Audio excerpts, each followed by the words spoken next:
guys see this clearly? Awesome. This light.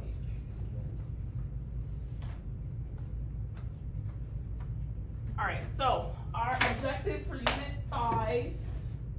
Yay! No, y'all not happy? This is our last unit. Yes, this is our last unit. We're here. We're almost there. We're almost at the end of the road. So our objective is to discover the importance of studying ecology. Anybody know what ecology is? Study of ecosystems. The study of ecosystems. Yes, what's an ecosystem?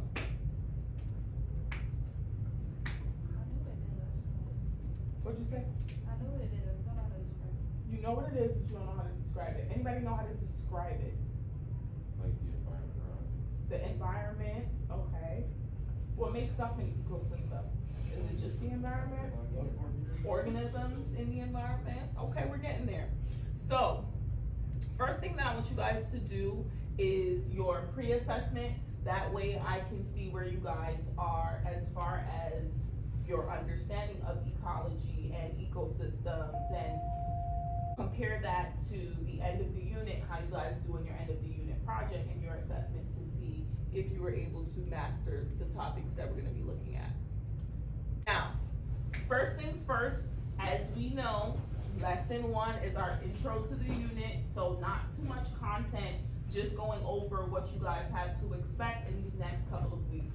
So our main question that we're trying to answer is, should top predators be reintroduced to their native ecosystems? Okay?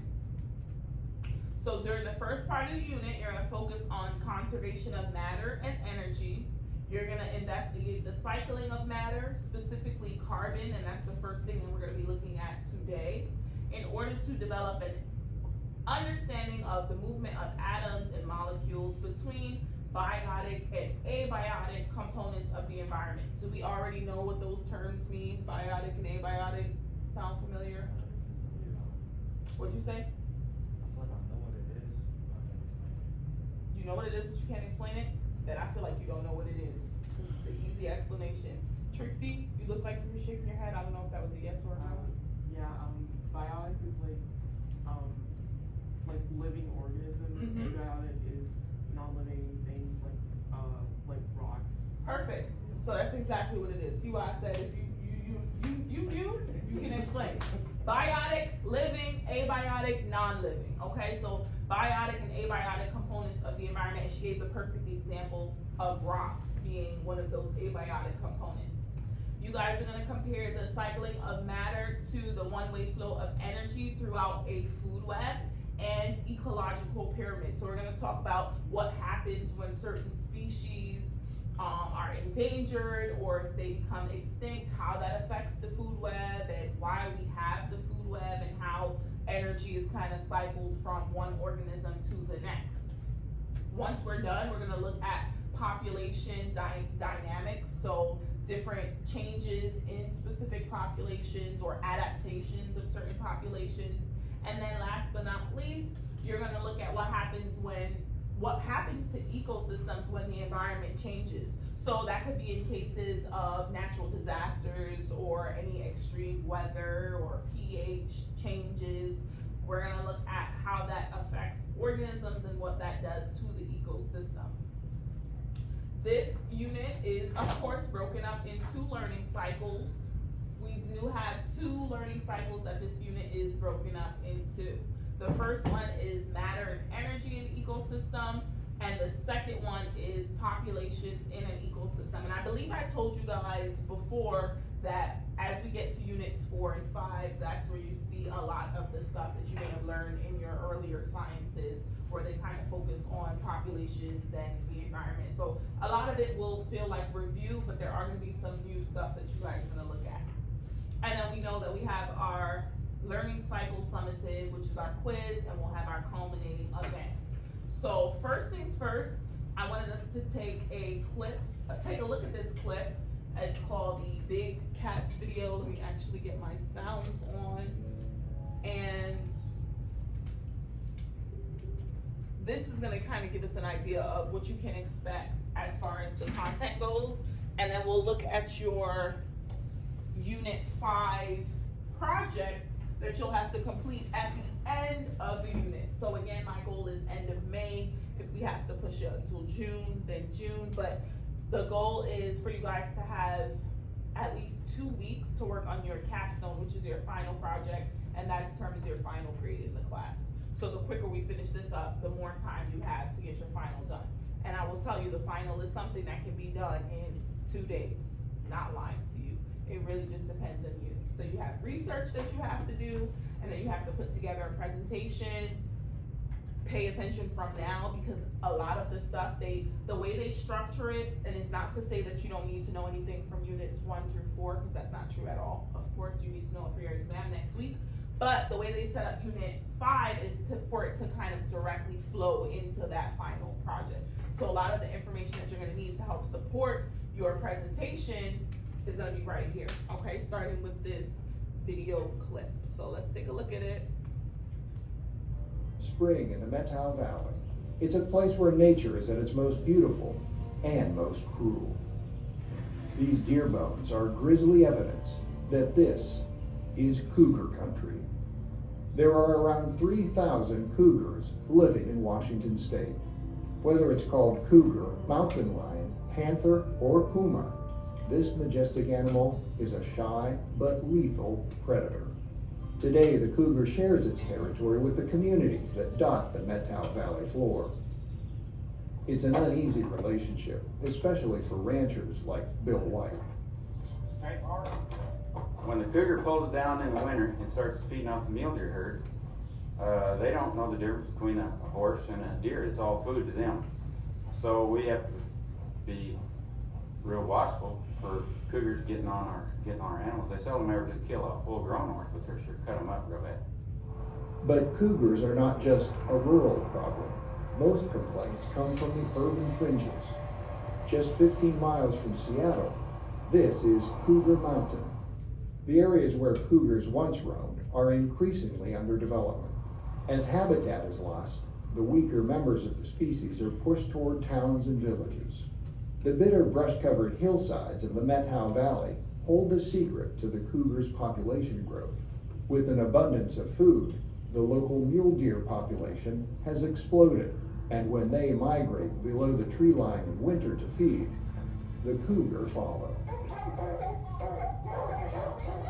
Both fearful and defiant, this cougar has been quartered in a tree. But this is its lucky day. The gun contains nothing worse than a tranquilizer dart, and the animal, once caught, will be relocated and released. Elsewhere, it's also release time for an emaciated female nursed back to health. Cautiously emerging from her cage, she's soon on her way back into the forest. Sadly, her second chance was short-lived. Just 2 weeks later, she was shot by a hunter. Cornered and facing possible death, these magnificent cats make a sad and pitiful sight.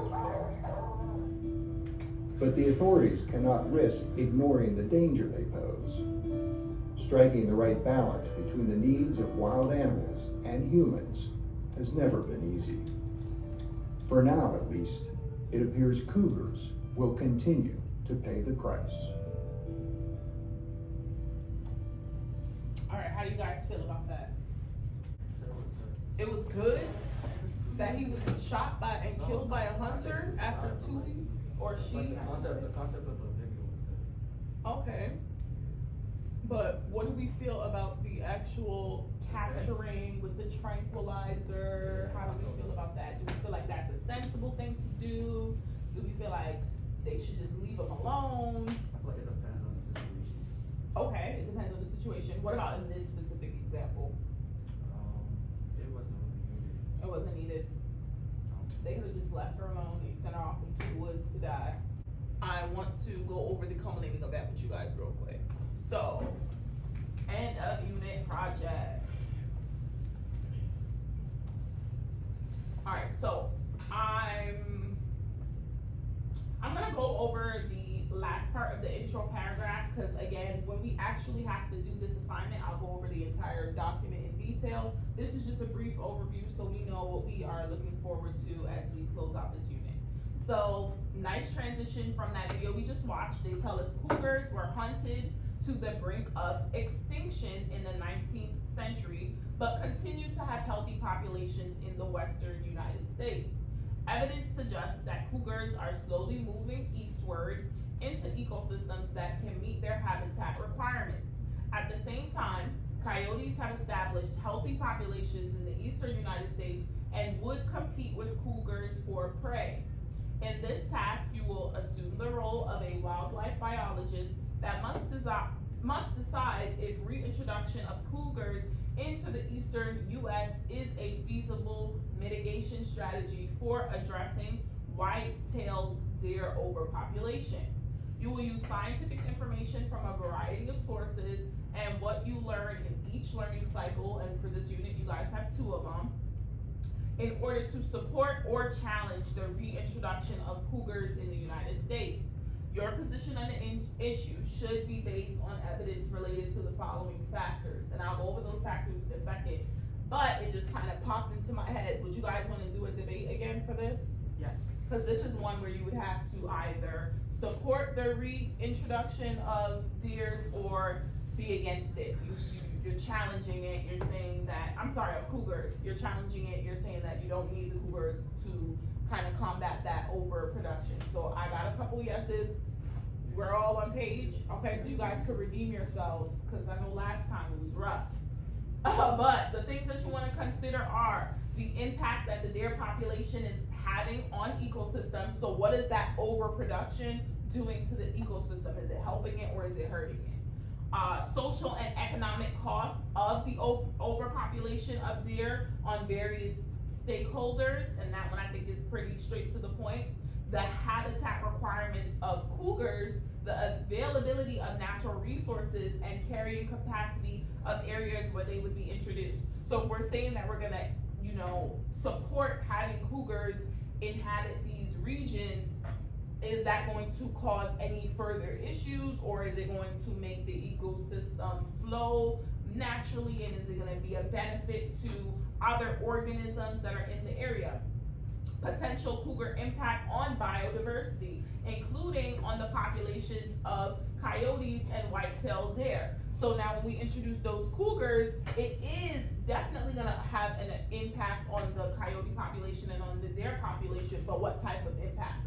Are we now going to have less coyotes because the cougars and coyotes are competing for prey, and are the cougars, let's say, leading the battle and they're winning over the coyotes? And is it also dramatically decreasing the amount of white-tailed deers? Yes, there's an overpopulation, but if we introduce the cougars, are we going to have too low of a population and possibly extinction of the deer? So these are some things that you guys would just have to think about and consider. And again, as we learn, different terminology and you get more background information, you'll have all of the evidence that you need. So as we're going through our lessons, you should be making note, okay, this is something good that I can use for my argument of either side, because right now you don't know which side you're going to be arguing, so just keep that in mind. Yes? Would we be able to use evidence from other situations? Because this reminds me of when gray wolves were reintroduced to Yellowstone. Yes, absolutely. So you don't have to focus solely on these 3 organisms. I would say use the bullet points as a guide, because you want that to be like the basis of your argument. But for example, you can use the wolves as like a counter argument to something that the opposing side says. So it's good if you have that information. And of course, make sure you communicate it with the people who you are working with. And that's all I will say on that point. And then lastly, potential social and economic costs or benefits to stakeholders in areas where cougars are introduced. So what would those benefits be socially or economically? And I'll kind of stop right there. We'll look at those last couple of points when we actually go over this. So again, I can't believe I have to keep saying this, because people start trying to get this stuff done in advance. This is lesson 1. You do not have to do the culminating event. Yes, you'll be surprised how many times students upload it and it's like, you haven't even learned anything. So that's just for you guys to overview, look at it in detail, but we're gonna move on for now. So the last thing that you guys are gonna do are just 2 short essay questions to kind of close out the intro to this unit. You got multiple choice. I apologize, I thought they were short answers. During this unit, you're gonna study the interaction between organisms and their ecosystems in order to answer the driving question. What's that question we're trying to answer? And then, based on what you learn about top predators, about the top predators unit during this lesson, what are you most excited to learn about in this unit? Please just say something, okay? Even if you feel like, well, none of this interests me, give me at least one thing that you feel like might be kind of interesting. Pretty please, okay? Just something that you are looking forward to, at least one thing.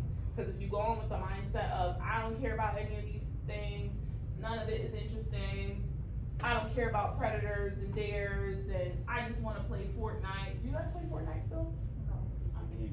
I just want to watch anime. Y'all watch anime still, I know that. My brother, oh, I saw 1,000 episodes of One Piece. So I know y'all watch that stuff. That kind of directly reflects how you do and how you perform in the class when you have that mindset of I don't care. So at least find one thing that you're looking forward to. Okay? Great. Let's take a quick look at our lesson 2. So for lesson 2, our objective is we want to be able to develop a model to explain how carbon is cycled within and between Earth's spheres, okay? And I told y'all back in unit 1 that carbon was just gonna keep coming back to haunt us, and here she is again. So first things first, we're gonna take a look at this clip. Where do trees get their mass from? Okay, Derek Mueller asked people where they think a tree's mass comes from. As you watch the video, make note of the hypotheses suggested by people being interviewed in the comment box. So first thing that you guys are gonna do is we're gonna watch the clip together. If you have to rewatch it, you're more than welcome to rewatch it on your device, but you're going to jot down a couple of the hypotheses that they come up with on where trees get their masses. Anybody wanna tell me what they think right now? So off the top of your head, a tree, where do you think the mass of the tree is coming from? Salem. I think from the root. From the roots? Yeah. So all of the tree's mass is in the roots? And it spreads up. And it spreads upward? Yeah, that's how it gets bigger and stronger.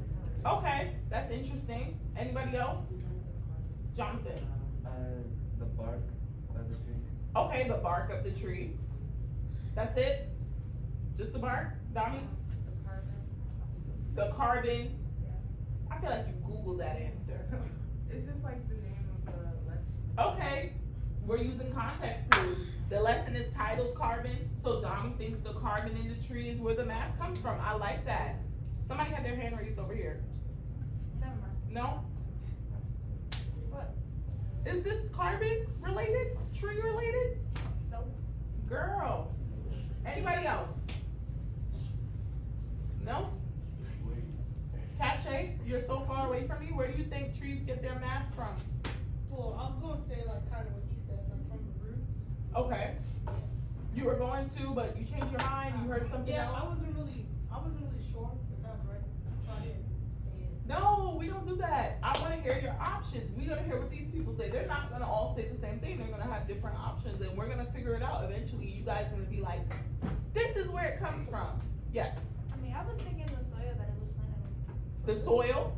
All right. We're going to see. Let's see who is right. Let's see who is right. Water.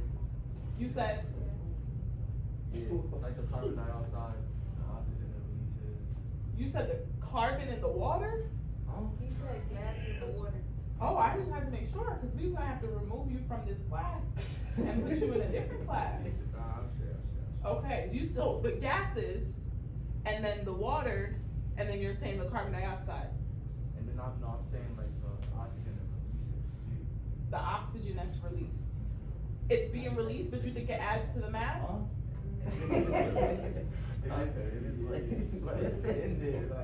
Oh, before it's released. All right, cool. We're on the same page. I like the way you were thinking.